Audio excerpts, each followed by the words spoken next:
Move over Ladies Lounge this Sunday from 2. Join the men's toilet. I'm Adrian. My co-host Wayne and I will talk about our personal experiences and the traumas of coming out. Not only that, Uncle David will be in talking about the rich gay history of the main drag. And boy, has Uncle David been around. Tina Arena fans, we've got her new song, and we'll talk about any other stuff that surfaces during the show. So hit that perfect beat, boys and girls, with the men's toilet Sunday from 2 p.m.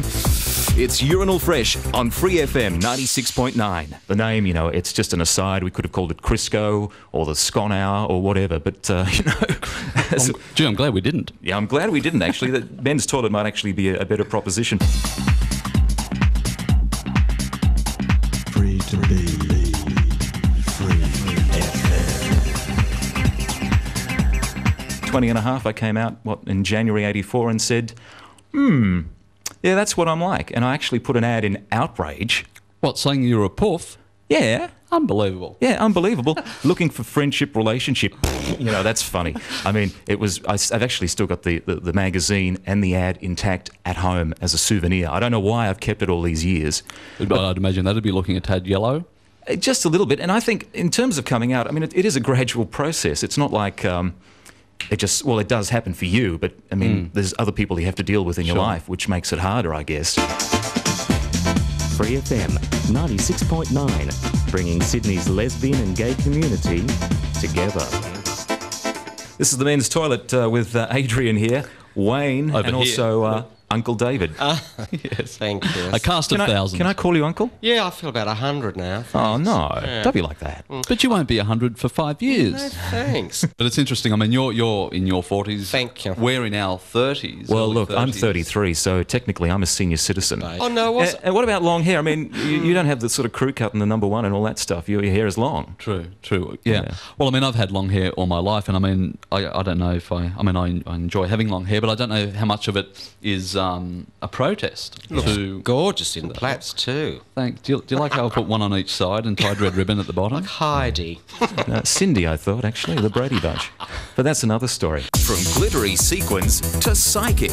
This Sunday from 2 on the men's toilet, we talk to Yanni about his transition from the material world, and we're not just talking lycra here, to the spiritual world and highlights of what's in store. Plus, an extraordinary man who not only trains gay guys in self-defense, but has operatic tendencies as well.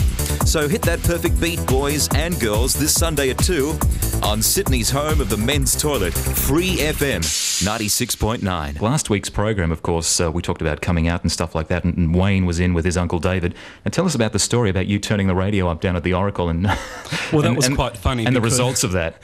Well, it's quite funny because it's downstairs. It's a tourist shop, and the top 2 levels of this old terrace are where the psychic readings are done. Yeah. And we were listening to you guys, and the shop was full of all of these tourists. And then you mentioned how you had a crush on the Bay City Rollers. And all of these. Actually, I was pertaining to Ian Roberts having a crush on the Bay City Rollers. And how I had a thing about David Cassidy, which is a really disgusting thing to admit. But anyway, yeah, go on. Well, basically, people cottoned onto that, and the radio was turned off quite quickly. You mean the tourists were freaking out?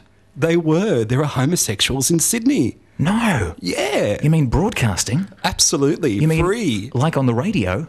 Yeah, this station. Here we are. Holy hell! Jeez, that's a revelation. Free. Someday you'll thank me for this, son. Not bloody likely. 96.9 FM. My next guest is pretty much... He's just walked in. So from the time I was 16, 17, I was going to all these underground parties. I think it was 1979, 80 when Amyl Nitrate came out. All right. Did you have a sniff? He's not going to admit it on air. Hey, okay. Of course I did. Special guest this afternoon is Brian Green, personal trainer extraordinaire who does a lot of work in the community. And, well, basically, what is your attitude towards the gay community? I mean, obviously you're very gay-friendly, otherwise you wouldn't be sort of working where you're working at and dealing with the people you do. I have always felt a part of the gay community. Thank you for your time. It's been lovely. All right. A few bars? All right. What should I sing from? Okay. Whatever. La cida ram la mano la mi dirai di sì veni non è lontano partiam ben mio da qui. Shall I do the girl bit? Yeah. Vorrei... Stop it. got to be funky. Up and down, round and round. Free FM 96.9. Just a quick notice too that today is the day that Judy Garland sort of kicked the bucket, sitting on the dunny. In fact, it's quite appropriate, isn't it? Yeah, American actress and singer. She died at the age of 47 on this day in 1969. Of course, it was all very tumultuous too that particular week with the Stonewall riots and stuff like that. And then 2 days later, Judy Garland kicks the bucket. Well, what do? I guess she just had enough. Hi, this is Jimmy Somerville on Free FM 96.9.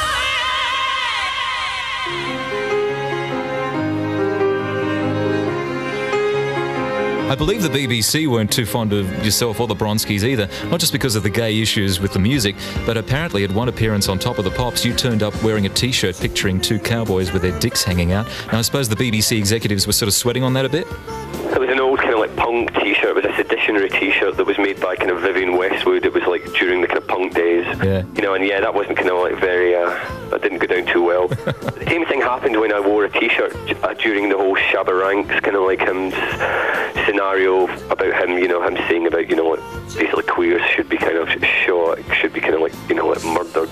And so I wore this kind of like T-shirt which I made, and it had just this photograph of Shabba Ranks, and it just said Shabba Ranks, bigot man. Yeah. It took me a whole afternoon to sort of like, you know, to basically stand my ground and sort of say, well, you know, I'm not taking it off. But then they filmed the whole of my performance just from the neck up. They didn't show any of the rest of me. It was just kind of funny. It's typical, isn't it? Is the BBC still uptight about gay issues, or? No, not really. You know, there's certain kind of like things about being, there's certain kind of ways of being gay which are acceptable on television. You know, if you're light entertainment, then that's fine. But if you're political, then it's like, it's not quite so acceptable. Yeah. But we now have a TV show on BBC Two, which is called Gay Time TV. You know, and it's like, I think it has about 2 million viewers a week, and it's like, you know, it's on quite late. It's on about 11 p.m. But you know, it's a gay and lesbian TV show. So cool. You know, so there's progress there, slow but sure. Yeah, if we can only get prime time, that'd be better, wouldn't it? Exactly.